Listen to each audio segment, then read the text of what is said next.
Turkish തർക്കം. ഈ പേര് കേട്ടും ഇതിൻ്റെ ട്രെയിലർ കണ്ടുപോയി കഴിഞ്ഞാൽ നിങ്ങൾ മിക്ക പേരും വിചാരിക്കും ഇതെന്തോ അടിപ്പടമാണ്, ഇടിപ്പടം എന്നൊക്കെ വിചാരിക്കും. പക്ഷേ ഈ സിനിമ ഇങ്ങനത്തെ ഒരു പടമേ അല്ല. ഇത് ഭയങ്കര ഡിഫറൻ്റ് ആയിട്ടുള്ള, മലയാളത്തിൽ ഒരിക്കലും ഇതുവരെ കൈകാര്യം ചെയ്ത് കാണാത്ത ടൈപ്പ് ഒരു ജോൺറയിൽ വരുന്ന ഒരു സിനിമയാണ്. ഇതിൻ്റെ സബ്ജക്റ്റ് ഗംഭീര സബ്ജക്റ്റായിരുന്നു. സിനിമ തുടങ്ങുമ്പോൾ ഒരു ചെറിയ ലവ് സ്റ്റോറി വൈബിൽ തുടങ്ങി, ഒരു റിബല്ലിയസ് ലവ് സ്റ്റോറി എന്നൊക്കെ പറയാം, ആ രീതിയിൽ തുടങ്ങി പെട്ടെന്ന് പടം അങ്ങോട്ട് ഇതിങ്ങനെയാവും.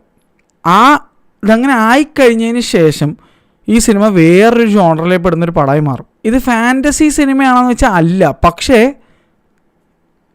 Loosely based on true multiple events എന്ന് വേണമെങ്കിൽ പറയാം. ഇങ്ങനത്തെ സംഭവം ലോകത്ത് പല സ്ഥലങ്ങളിൽ പല ആളുകൾക്കും ഉണ്ടായിട്ടുണ്ട്. ഞെട്ടിക്കുന്ന ഒരു സംഭവമാണ് ഇത്. ഈ സിനിമയിലെ ആ ഒരു ട്വിസ്റ്റ് പോർഷൻ, അല്ലെങ്കിൽ ആ ഒരു ജോണർ ഷിഫ്റ്റ്, അല്ലെങ്കിൽ ആ ഒരു പർട്ടിക്കുലർ ഇൻസിഡൻറ്റിന് ശേഷം ഈ സിനിമ വേറെ ലെവല് റേഞ്ചിലേക്കാണ് പോകുന്നത്. വളരെ ടൈറ്റ് ഫ്രെയിംസ് ആണ് അതിനകത്തുള്ളത്, വളരെ ലിമിറ്റഡ് ഏരിയ ഉള്ളൂ ചില കാര്യങ്ങൾ കാണിക്കാൻ. അതൊക്കെ അടിപൊളിയായിരുന്നു. പിന്നെ VFX സർപ്രൈസിംഗ്ലി കിടിലം VFX ആയിരുന്നു. ഒരു രക്ഷ ഉണ്ടായിരുന്നില്ല. ഒരു ട്രിപ്പി മോഡിൽ കുറച്ച് സാധനങ്ങളൊക്കെ വരും. എൻ്റെ ആളി അത് ഭയങ്കര ക്ലാരിറ്റി ആയിരുന്നു. ഒരു പർട്ടിക്കുലർ ഒരു സയൻറ്റിഫിക് ആയിട്ടുള്ളൊരു സാധനം ഉണ്ട്, അതിനെ ബേസ് ചെയ്തിട്ടുള്ള ഒരു സിനിമയും കൂടിയാണ്. ഇതൊരു ഹൊറർ പടമല്ല, പക്ഷേ ഫാൻറ്റസി എന്ന് പറയാൻ പറ്റില്ല. ഞാൻ പറഞ്ഞില്ല, ഇത് ആക്ച്വലി പലയിടങ്ങളിൽ പല ആളുകൾക്ക് നടന്നിട്ടുണ്ട്, അതാണ്.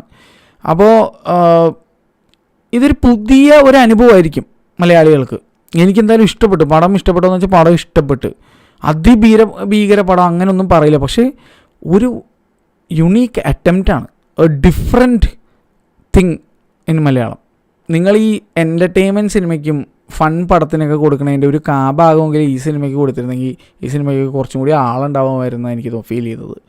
ഇത് കാണേണ്ട ഒരു സിനിമ തന്നെയാണ്. എന്ന് വെച്ചാൽ ഈ സിനിമ ഒരു വല്ലാത്തൊരു പടമാണ്. ചില സമയത്ത് ഭയങ്കര ഹൈയും, ചില സമയത്ത് ഭയങ്കര മീഡിയോക്കർ രീതിയിലും, ചില സമയത്ത് കുറച്ച് റിയലിസ്റ്റിക്കും, ചില സമയത്ത് ഇത് ഒരു മിക്സ്ഡ് ബാഗേജാണ്. ഇതൊരു പർട്ടിക്കുലർ ഒരു ജോണറിൽ അല്ലെങ്കിൽ ഒരു എൻ്റർടൈൻമെൻറ്റ് അങ്ങനെയൊന്നും പറയാനും പറ്റില്ല.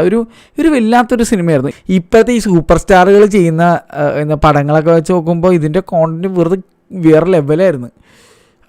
സൂപ്പർ സ്റ്റാറുകളൊക്കെ ഇതുപോലത്തെ കോണ്ടൻസ് വേണം എടുക്കാൻ. എന്നാൽ സംഭവം പിടിച്ചാൽ കിട്ടുമല്ലോ ആ ലെവലിൽ പോകാൻ. ഈ സിനിമ പൃഥ്വിരാജ് ചെയ്തിരുന്നെങ്കിലോ അല്ലെങ്കിൽ ഈ സിനിമ ലാലേട്ടനും മമ്മൂക്കയൊക്കെ ചെയ്തിരുന്ന എൻ്റെ പൊന്നെ വേറെ സീനായിരുന്നു തന്നെ.